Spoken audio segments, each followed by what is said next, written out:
Dear students, class 9th NCERT new पाठ्यक्रम exercise 2 polynomials बहुपद। Polynomials बहुपद। बहुपद में सबसे पहले बात करेंगे अपन बहुपद किसे कहते हैं। बहुपद किसे कहते हैं, बात करते हैं बहुपद किसे कहते हैं। तो बहुपद क्या होता है, एक या एक से अधिक घात वाले पदों को जब आपस में जोड़ के लिखा जाता है तो उसे अपन बहुपद कहते हैं। एक या एक से अधिक घात वाले पदों को जब आपस में जोड़ के लिखा जाता है तो उन्हें बहुपद कहते हैं। या ये भी कह सकते हैं कि कई प्रकार के पदों से मिलकर बना एक जो बीजीय व्यंजक होता है, अलजेब्रिक जो फंक्शन होता है, उसे अपन बहुपद कहते हैं। यानी इस प्रकार से देखिए, जैसे 3t 3x + 5, तो यहाँ पर x की घात कितनी है 1 और 5 की घात तो क्या होगी, क्योंकि इसमें चर ही नहीं है तो ये 0। x की घात होगी 1 और 5 की घात होगी 0, तो यहाँ पर 3x + 5, तो ये क्या बन गया, एक बहुपद बन गया। इसमें कितने पद हैं, 2 पद हैं। अब देखिए, तो ये तो हो गई बहुपद की बात। अब बात आती है बहुपद की घात की। तो सबसे पहले तो बहुपद की परिभाषा देखते हैं अपन, बहुपद किससे कहते हैं।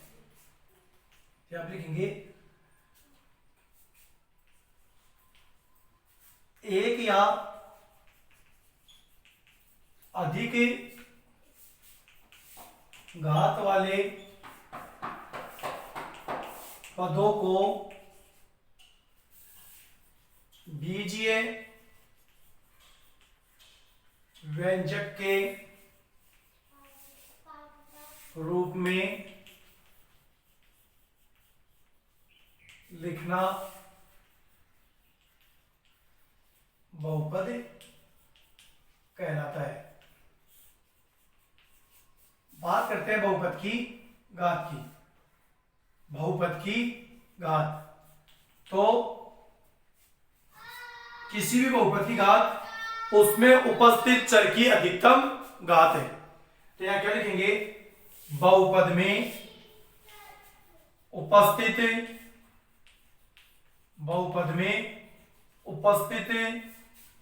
चर की अधिकतम घात ही बहुपद में उपस्थित चर की अधिकतम घात ही बहुपद की घात कहलाती है। बहुपद की घात कहलाती है। जैसे अपन इसमें एग्जांपल लें तो 4x + 3, इसमें अपन देखें तो 4 अचर पद है, इसके साथ कोई चर नहीं है। अपने गणित में मुख्य रूप से जो चर है वो माने जाते हैं x, y और z। मुख्य रूप से ये चर माने जाते हैं। बाकी के एबीसीडी के जो भी अल्फाबेटिक है उनका यूज 98% नहीं होता है, केवल 2% होता है। 98% चर के रूप में यूज किसका होता है, x, y और z का। तो बात यहां पर है कि 4x + 3, तो 4 को देखें तो अचर है, 3 को देखें तो ये भी अचर है, लेकिन 4 के गुणा में क्या है, x है। यानी जब किसी अचर को किसी चर से गुणा कर दिया जाए तो वो पूरा पद क्या बन जाता है, चर ही बन जाता है। किसी अचर को किसी चर से प्रोडक्ट के रूप में, मल्टीप्लाई के रूप में लिख दिया जाए तो वो पूरा पद ही क्या बन जाता है, चर का पद बन जाता है। और ये क्या है, अचर पद है ही। तो इस प्रकार से अब इसकी बात करें तो बहुपद में उपस्थित चर की अधिकतम घात। तो देखो बहुपद की परिभाषा तो क्या थी, एक या अधिक घात वाले पदों को बीजीय व्यंजक के रूप में प्रदर्शित कर दो, वो क्या कहलाता है, बहुपद। या ये भी कह सकते हैं अनेकों पद मिलकर के जो बीजीय व्यंजक बनाते हैं उसको बहुपद कहते हैं। तो बहुपद में उपस्थित चर की अधिकतम घात ही क्या कहलाती है, बहुपद की घात कहलाती है।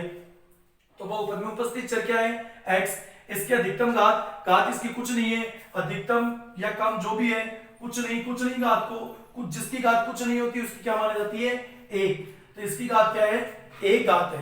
तो इस बहुपद की घात कितनी हो गई, 1 घात। अब बात करते हैं अपन रेखिक बहुपद की। अब बात करेंगे अपन रेखिक बहुपद की। रेखिक बहुपद क्या होता है, बात कर रहे हैं अपन रेखिक बहुपद की कि रेखिक बहुपद क्या होता है। लीनियर पॉलिनोमियल, अंग्रेजी में इसको अपन देखें तो कहेंगे लीनियर पॉलिनोमियल, इसको बोलेंगे लीनियर पॉलिनोमियल। तो देखिए क्या होता है लीनियर पॉलिनोमियल क्या होता है, तो यहां लिखेंगे ऐसा बहुपद, ऐसा बहुपद जिसकी घात, ऐसा बहुपद जिसकी घात एक हो, ऐसा बहुपद जिसकी घात एक हो, क्या कहलाता है, रेखिक बहुपद। रेखिक बहुपद यानी लीनियर पॉलिनोमियल कहलाता है। अगर बात करें इसके एग्जांपल्स की, तो एग्जांपल्स के रूप में अपन देखें तो जैसे 4x + 3 ले ले, 3y - 5 ले ले, ये सभी क्या है, एक घात वाले बहुपद है जिनको अपन लीनियर पॉलिनोमियल या एक घात वाले बहुपद यानी कि रेखिक बहुपद कहते हैं। इसके बाद में दोस्तों अपन चर्चा करते हैं किसकी, द्विघात बहुपद की। तो द्विघात बहुपद क्या होगा, ऐसा बहुपद जिसमें क्या हो, जैसा बहुपद जिसकी घात 2 हो, ऐसा बहुपद जिसकी घात 2 हो उसे क्या कहेंगे, द्विघात बहुपद। और ऐसा बहुपद जिसकी घात 3 हो उसको बोलेंगे त्रिघातीय बहुपद। ऐसा बहुपद जिसकी घात 4 हो उसको बोलेंगे चतुर्थघात बहुपद। तो जैसे मैं कुछ एग्जांपल्स आपके सामने लिखता हूं, 4x² + 3x + 7 और ये 7y³ - 9x, sorry 9y² + 2y + 1, इस दोनों एग्जांपल्स में देखें तो एक सबसे इंपॉर्टेंट बात यह है कि बहुपद चाहे कोई सा भी हो, बहुपद चाहे रेखिक हो चाहे कोई सा भी हो, बहुपद की सबसे बड़ी विशेषता यह होती है कि उसमें एक ही प्रकार का वेरिएबल, एक ही प्रकार का चर पाया जाता है। बहुपद में हमेशा एक ही प्रकार का चर होता है। ऐसा नहीं होता है कि एक पद में x आ गया, दूसरे में y आ गया, या 2 में x आ गया, एक में y आ गया, ऐसा नहीं होता है। बहुपद में जैसे स्टार्टिंग में x आ गया तो पूरे बहुपद में x ही चलेगा और लास्ट में जाकर के क्या आता है, अचर पद आता है। तो यहाँ पर बात करें इसकी तो x की घात 2 भी है, x की घात 1 भी है, तो बहुपद की घात क्या है, बहुपद में उपस्थित चर की अधिकतम घात। तो बहुपद में उपस्थित चर की 1 घात है, चर की 2 घात भी है, अधिकतम घात कितनी है, 2, तो कितनी घात हो जाएगी, 2 घात। तो ये द्विघात बहुपद हो गया। इस बहुपद में उपस्थित चर कौन सा है, y। इसकी घात देखें तो y की घात 3 है, y की घात 2 है, y की घात कुछ नहीं वहां पर 1 मानते हैं, तो यहाँ y की घात 1 है। तो इस बहुपद में उपस्थित जो चर है उसकी अधिकतम घात कितनी है, 1 2 3 में से 3 है। तो इस बहुपद की घात कितनी हो गई, 3 हो गई। इसको अपन क्या बोलेंगे, त्रिघातीय बहुपद। तो देखिए यहां तक के बाद में अपन चर्चा करेंगे आज एक्सरसाइज 2.1 की। 2.1 में जो भी बेसिक अपने कंसेप्ट होंगे वो मैंने क्लियर करवा दिए हैं। तो बात करेंगे अपन एक्सरसाइज 2.1 की। एक्सरसाइज 2.1 में देखते हैं अपन पहला क्वेश्चन क्या है।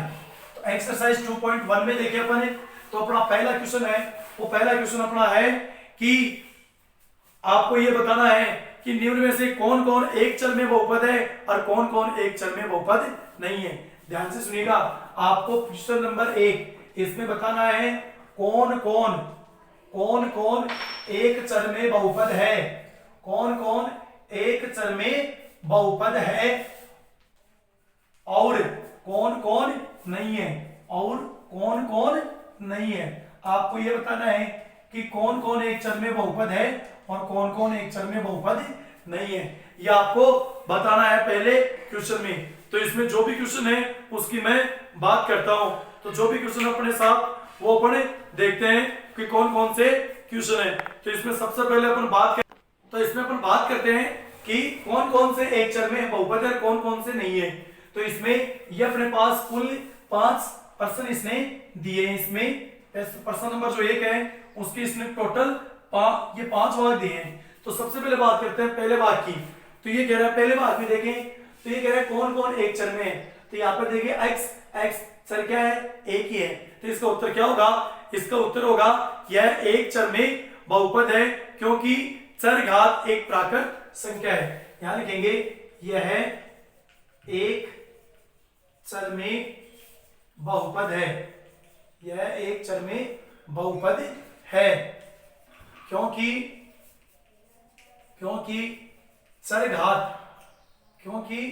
चरघात एक प्राकृत संख्या है, क्योंकि चरघात एक प्राकृत संख्या है। ध्यान से सुनिएगा, यह एक चर में बहुपद है, क्योंकि चरघात एक प्राकृत संख्या है। क्योंकि कौन कौन एक चर में बहुपद है, कौन कौन एक चर में नहीं है, इसका अपने को साथ में कारण भी बताना है। दूसरे प्रश्न की बात करें, Y square plus root two, Y square plus root two, तो इसकी बात करें अपन तो ये भी क्या है, एक चर में, इसका भी शेप यही होगा, यह एक चर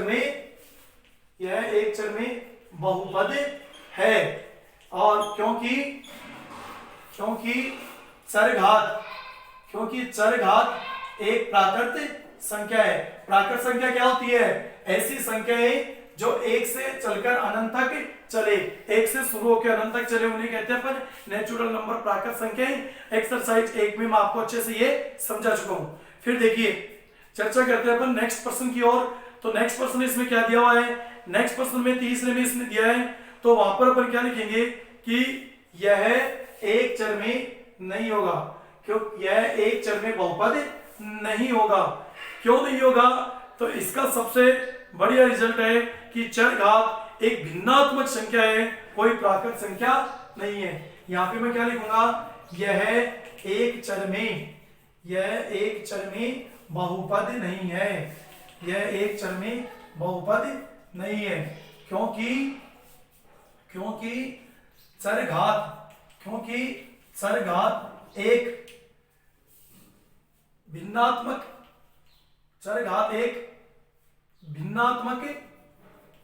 संख्या है, प्राकृत संख्या नहीं है। क्योंकि चरघात एक भिन्नात्मक संख्या है, प्राकृत संख्या नहीं है। भिन्नात्मक कैसे, देखिए 3√t है, आपको बता दूं अंडर रूट का मतलब होता है घात 1/2।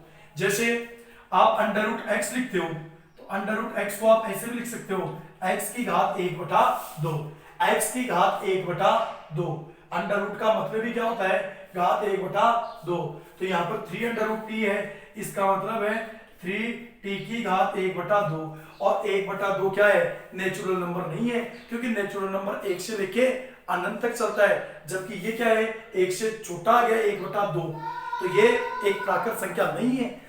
तो क्या है, यही तो इसने कहा है कि ये एक चर में बहुपद नहीं है, क्योंकि चरघात एक भिन्नात्मक संख्या है। भिन्नात्मक आएगी, अब आपको नजर नहीं आ रहा था, आप सोच रहे थे कि यार सर ने कहा है कि जो चरघात है वो एक भिन्नात्मक संख्या है, जबकि यहाँ तो अंडर रूट लगा हुआ है चर के, जो टी चर है उसके अंडर रूट लगा हुआ है, तो ये भिन्नात्मक कैसे हुआ। तो ये मैंने आपको समझा दिया, अंडर रूट का मतलब होता है घात 1/2, और जैसे घात 1/2 टी अंडर रूट हट जाता है, और टी 3 × t, और ये टी अंडर रूट की जगह से घात 1/2। तो देख लीजिए आप चर की घात क्या हो गई, 1/2। ये एग्जांपल आपको समझाया, अंडर रूट x बराबर x की घात 1/2। तो घात किस में आ गई, घात में आ गई किसमें, भिन्न के रूप में, प्राकृत संख्या के रूप में नहीं है, क्योंकि प्राकृत संख्या 1 से स्टार्ट होकर अनंत तक चलती है, जबकि 1/2 तो 1 से पीछे रह गया। और भिन्नात्मक संख्या है, इसलिए वैसे भी है क्या नहीं है, प्राकृत संख्या नहीं है। और प्राकृत संख्या में पूरी कंप्लीट नंबर आते हैं। तो इस प्रकार से ये क्या नहीं है, एक चर में बहुपद नहीं है। बात करते हैं अपन नेक्स्ट क्वेश्चन की ओर। तो नेक्स्ट क्वेश्चन की ओर देखें तो ये भी एक चर में बहुपद नहीं है, यह एक चर में बहुपद नहीं है, यह एक चर में बहुपद नहीं है। अब देखो यह एक चर में बहुपद क्यों नहीं है, यह एक चर में बहुपद क्यों नहीं है, इसका देखो सिंपल सा रीजन है, आपके मैं इसको हल करके बता देता हूं। यहां लिखा हुआ है इसमें, देखो इसको मैं मिटाता हूं और ये अगले वाला लिख करके आपको यहां समझाता हूं। देखिए क्या लिखा हुआ है, y + 2/y, इसके नीचे बटाई करे लघुत्तम ले y, एक का भाग y में y बार, y को y से गुणा करेंगे तो y² प्लस y का y में फिर एक बार, एक को 2 से गुणा करेंगे तो ये 2 आ जाएगा दोस्तों। तो देखिए अब y² + 2, इसमें चर की अधिकतम घात कितनी है, 2 है, तो ये बहुपद कैसा हो गया, ये द्विघात बहुपद हो गया। तो ये एक चर में ये कैसा हो गया, द्विघात। और दूसरी चीज देखो इसमें डबल चर आ रहा है, इसको फाइनली अपन हल करें तो ये इससे क्या होता है, साफ जाहिर होता है। देखो y², इससे कोई दिक्कत नहीं है, एक चर में तो है ये, लेकिन नीचे y भी आ रहा है, तो देखिए इसको अपन क्या मानेंगे, एक चर में नहीं मानेंगे, ये एक चर में बहुपद नहीं है। अब बात करें अपन x की घात 10 plus Y cube plus t 50, तो ये भी क्या होगा एक, यह भी क्या होगा दोस्तों, यह एक चरमी बहुपद नहीं है, यह एक चरमी बहुपद नहीं है। ये कितने चरों में है, यह 3 चर में बहुपद है, यह 3 चरों में बहुपद है, यह एक चर में बहुपद नहीं है, यह 3 चर में बहुपद है। तो इस प्रकार से यह पहला क्वेश्चन था जो कि संपन्न हुआ। अब बात करते हैं दोस्तों दूसरे क्वेश्चन की। दूसरा क्वेश्चन क्या है, तो देखिए क्वेश्चन नंबर 2 क्या है। क्वेश्चन नंबर 2 को अपन देखें तो उससे पहले देखिए क्वेश्चन नंबर 2 में क्या है। क्वेश्चन नंबर 2 में अपने को ये 4 भाग दिए हुए हैं। क्वेश्चन नंबर 2 में ये अपने पास 4 भाग हैं और क्या पूछा इसने, क्वेश्चन नंबर 2 दिया है एक्स स्क्वायर का गुणांक बताइए, एक्स स्क्वायर का गुणांक लिखिए या बताइए, एक ही बात है, आपको इसमें एक्स स्क्वायर का गुणांक बताना है। तो सबसे पहले बात करें अपन पहले भाग की, तो पहले भाग में देखें एक्स स्क्वायर का गुणांक, तो देखिए यहां पे लिखा हुआ है 2 प्लस एक्स स्क्वायर, क्या लिखा हुआ है 2 प्लस एक्स स्क्वायर। देखो मैं आपको बता दूं गुणांक क्या होता है, जिसका भी गुणांक पूछे, वो जिसका भी पूछ रहा है वो किससे गुणा है वो अंक आपको लिखना होता है। यानी एक्स स्क्वायर का गुणांक पूछा है तो एक्स स्क्वायर को तो छोड़ दीजिए, एक्स स्क्वायर का गुणांक तो पूछा है, एक्स स्क्वायर को छोड़ दीजिए। अब एक्स स्क्वायर गुणा किससे है वो आपको लिखना है। तो एक्स स्क्वायर यहां पर गुणा किससे है, अपने को कोई संख्या नजर नहीं आ रही है जिससे ये गुणा हो, तो कोई संख्या नजर नहीं आ रही है, कोई बात नहीं, जहां पे कुछ नजर नहीं है वहां पर क्या होता है 1, तो यहां पर एक्स स्क्वायर का गुणांक क्या है 1। आप खुद देख लो 1 इंटू एक्स स्क्वायर क्या होगा, एक्स स्क्वायर ही होगा, तो एक्स स्क्वायर का गुणांक क्या लिख सकते हैं, यहां पर इस क्वेश्चन में 1 लिख सकते हैं क्योंकि एक्स स्क्वायर किसी से गुणा नहीं। बात करते हैं अपन दूसरे प्रश्न की। दूसरे प्रश्न में दिया हुआ है 2 minus x square plus x cube, तो देखिए दोस्तों ये तो हो गया एक्स क्यूब, ये तो हो गया एक्स क्यूब, तो इसको तो छोड़िए, ये हो गया 2, इसमें एक्स स्क्वायर नहीं है, इस पद को भी छोड़िए। बात करते हैं इसकी, तो ध्यान से देखिएगा एक्स स्क्वायर, यहां भी एक्स स्क्वायर था, तो यहां भी संख्या गुणा में कुछ नहीं है, तो यहां भी गुणांक क्या होगा 1। लेकिन एक फर्क है दोस्तों, यहां एक्स स्क्वायर से पहले चिन्ह किसका था प्लस का, तो यहां पर गुणांक क्या माना जाएगा +1, यहां पर चिन्ह किसका है माइनस का, तो यहां गुणांक किसका माना जाएगा -1 का। तीसरे प्रश्न में बात करें अपन तो एक्स स्क्वायर किससे गुणा है π/2 से, जैसे यहां पर कुछ नहीं था तो यहां कुछ तो है, क्या है π/2, तो यहां एक्स स्क्वायर का गुणांक क्या होगा π/2। इसकी बात करें तो इसमें देखो एक्स स्क्वायर का पद है क्या नहीं है, तो यहां पर एक्स स्क्वायर का गुणांक क्या होगा 0, क्योंकि एक्स स्क्वायर का गुणांक पूछा है, यहां पर तो सिर्फ एक्स ही है, एक्स स्क्वायर ही नहीं है, तो एक्स स्क्वायर का गुणांक कहां से आएगा, एक्स स्क्वायर ही नहीं है तो एक्स स्क्वायर का गुणांक कहां से आएगा, इसलिए इसमें एक्स स्क्वायर का गुणांक क्या होगा 0 होगा। इसके बाद में अपन चर्चा करते हैं अगले क्वेश्चन की। तो अगले क्वेश्चन में देखें, अगला क्वेश्चन है तीसरा, उसमें प्रश्न पूछा है कि 35 घात के एक द्विपद और 100 घात के एक पदी का उदाहरण लिखिए। प्रश्न है 35 घात के एक द्विपद और 100 घात के एक पदी का उदाहरण दीजिए, एक पदी का उदाहरण दीजिए। तो देखिए 35 घात के द्विपद, द्विपद का मतलब जिसमें 2 पद हो, तो ये लो 3x + 5, 3x + 5 और x के लगा तो घात कितनी 35, तो देखो x की घात 35, तो यहां पर उपस्थित बहुपद को उपस्थित चर x, उसकी घात हो गई 35, तो पूरे बहुपद की घात 35। अब यहां पर देखिए प्लस, एक चीज मैं आपको बताना भूल गया, बताता हूं, बहुपद में पदों की संख्या प्लस और माइनस के चिन्ह के द्वारा डिवाइड होती है, यानी प्लस और माइनस के चिन्ह बताते हैं कि इस बहुपद में कितने पद हैं।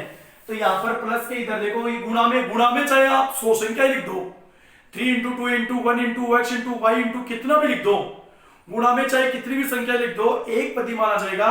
प्लस और माइनस के द्वारा पदों की संख्या का डिवाइडेशन विभाजन होता है। तो देखिए प्लस के इधर 3x और 3 और x गुणा में, तो ये पूरा एक पद, प्लस के इधर ये 5, तो ये पूरा एक पद, तो कितने हो गए इसमें टोटल 2 पद हो गए। तो ठीक है, तो इसने ये कहा था कि 35 घात के एक द्विपद, तो द्विपद का एग्जांपल हो गया, इसमें 2 पद हो गए, तो एक द्विपद हो गया।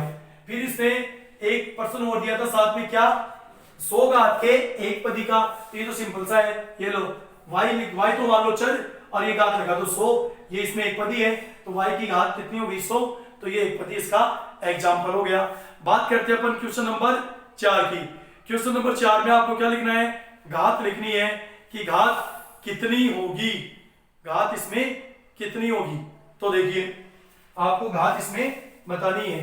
तो अपन देखें तो पहला क्वेश्चन, तो घात इसमें बतानी है, तो घात इसमें क्या होगी देखिए। तो देखिए क्वेश्चन नंबर जो 3 है वो क्या कह रहा है, क्वेश्चन नंबर 3 कह रहा है कि घात लिखिए कि बहुपद की घात कितनी है। तो सबसे पहले बात करते हैं अपन पहले प्रश्न की, या यहीं पे बता देते हैं। चलो बात करते हैं इसमें पहले बात की। तो बहुपद में उपस्थित चर कौन सा है x, तो यहाँ x की घात 3 भी है, 2 भी है, 1 भी है। लेकिन क्या होती है बहुपद की घात, बहुपद में उपस्थित चर की अधिकतम घात ही क्या कहलाती है, बहुपद की घात। तो यहाँ पर क्या होगा, बहुपद की घात, बहुपद में उपस्थित चर क्या है x और उसकी अधिकतम घात 1 2 3, तो अधिकतम कितनी है 3, तो बहुपद की घात 3। इस प्रकार इसमें देखें तो इसमें उपस्थित चर क्या है y की अधिकतम घात कितनी है 2, तो पूरे बहुपद की घात 2। इसमें देखें चर क्या है t, तो t की अधिकतम घात कितनी है 1, तो यहाँ बहुपद की घात भी 1। यहाँ क्या है उपस्थित चर ही नहीं है, इस बहुपद में चर ही नहीं है, चर नहीं है तो घात भी नहीं होगी, और चर नहीं है तो घात नहीं है, और घात नहीं है तो बहुपद की घात भी नहीं है। भाई चर होता तो उसकी घात, उसकी मैक्सिमम घात क्या होती, चर की अधिकतम घात बहुपद की घात होती है। चर नहीं है तो चर की घात नहीं है, और चर की घात नहीं है तो बहुपद की घात भी नहीं है। तो यहाँ बहुपद की घात क्या होगी 0। तो देखिए ये था अपना क्वेश्चन नंबर 3, सिंपल सा था। क्वेश्चन नंबर 4 की बात करते हैं, जो कि आज का इस चैप्टर का 2.1 का अंतिम क्वेश्चन भी है। तो इसमें आपको बताना है, ये आपको कुछ बहुपद दिए हुए हैं, इन बहुपदों में आपको बताना है रेखिक, द्विघात और त्रिघात बहुपद, रेखिक, द्विघात और त्रिघात बहुपद आपको इनमें बताने हैं। तो इसके लिए देखो अपने को क्या करना होगा। तो सबसे पहले देखिए अपने एक सारणी बनाते हैं और उस सारणी में इनको एडजस्ट करते हैं कि कौन कौन से रेखिक है, कौन कौन से द्विघात और कौन कौन से। तो देखिए रेखिक, एक और तो लिख लेंगे रेखिक, एक साइड लिख लेंगे द्विघात, एक साइड हो जाएगा द्विघात और एक साइड हो जाएगा त्रिघात। एक साइड क्या हो जाएगा त्रिघात। तो देखिए बात करते हैं इसमें रेखिक की। तो ध्यान से देखिए रेखिक किससे कहते हैं, जिस बहुपद की घात 1 हो। तो इसमें ये भी रेखिक नहीं है, ये भी नहीं है, ये भी नहीं है, ये भी नहीं है, ये भी नहीं है, ये भी नहीं है, ये भी नहीं है, सॉरी ये 3t और ये 1 + x, ये दोनों बहुपद देखिए आप, ये दोनों बहुपद। इसमें चर क्या है x, अधिकतम घात 1, तो क्या हो गया एक घात वाले बहुपद को रेखिक। इसमें चर क्या है t, अधिकतम घात 1, तो ये भी क्या हो गया रेखिक। तो रेखिक बहुपद हो गए 1 + x और 3t। बात करते हैं द्विघात बहुपद की। तो द्विघात बहुपद में देखो इसमें उपस्थित चर x, अधिकतम घात 2, तो ये द्विघात हो गया। इसमें उपस्थित चर y, अधिकतम घात कितनी है 2, तो ये भी द्विघात हो गया। इसमें उपस्थित चर r, अधिकतम घात 2, तो ये भी द्विघात हो गया। इसमें उपस्थित चर x², उपस्थित चर x, अधिकतम घात 2, तो ये भी क्या हो गया द्विघात हो गया। तो द्विघात कौन कौन से हो गए, x² + x हो गया, y + y² + 4 हो गया, फिर r² हो गया और 7x² हो गया। बात करें अपन त्रिघाती की, तो त्रिघाती की देखें तो इसमें उपस्थित चर x और अधिकतम घात कितनी है 3, तो ये त्रिघातीय है x - x³ और इसमें देखिए त्रिघातीय नहीं है। इस प्रकार से ये अपने जो 7 क्वेश्चन दे रखे थे उनमें अपने को बताना था कि कौन से रेखिक है। रेखिक का मतलब दोस्तों होता है एक घात वाले, रेखिक का मतलब होता है एक घात वाले, और घात का आपको बताइए चर में किसी बहुपद में उपस्थित चर की अधिकतम घात उस बहुपद की घात कहलाती है। तो इस प्रकार से ये अपनी एक्सरसाइज 2.1 थी जिसका समापन हुआ। नेक्स्ट क्लास में पढ़ेंगे अपन एक्सरसाइज 2.2। हाँ, वीडियो अच्छा लगे तो इसे लाइक कीजिए, शेयर कीजिए और राइट साइड में जो सब्सक्राइब बटन लिखा हुआ है उसको प्रेस कीजिए, जिससे आपको आने वाले अगले नेक्स्ट वीडियो का नोटिफिकेशन सबसे पहले मिल सके। अपने चैनल पर 10th क्लास की मैथ के अलावा रीट के, विज्ञान और गणित की क्लासें भी अवेलेबल है, तो उसका भी अपने बड़े भाई बहन जो भी है फ्री ऑफ कॉस्ट आपको मेट्रो उपलब्ध करवाया जा रहा है, तो अच्छे से इसकी तैयारी करनी चाहिए। तो देखिए दोस्तों, आगे की चर्चा करेंगे अपने अगली क्लास में। सब्सक्राइब जरूर कीजिएगा। तब तक के लिए मैं नरेंद्र कुमार, इजाजत दीजिए मुझको। धन्यवाद। मिलते हैं अगली क्लास में।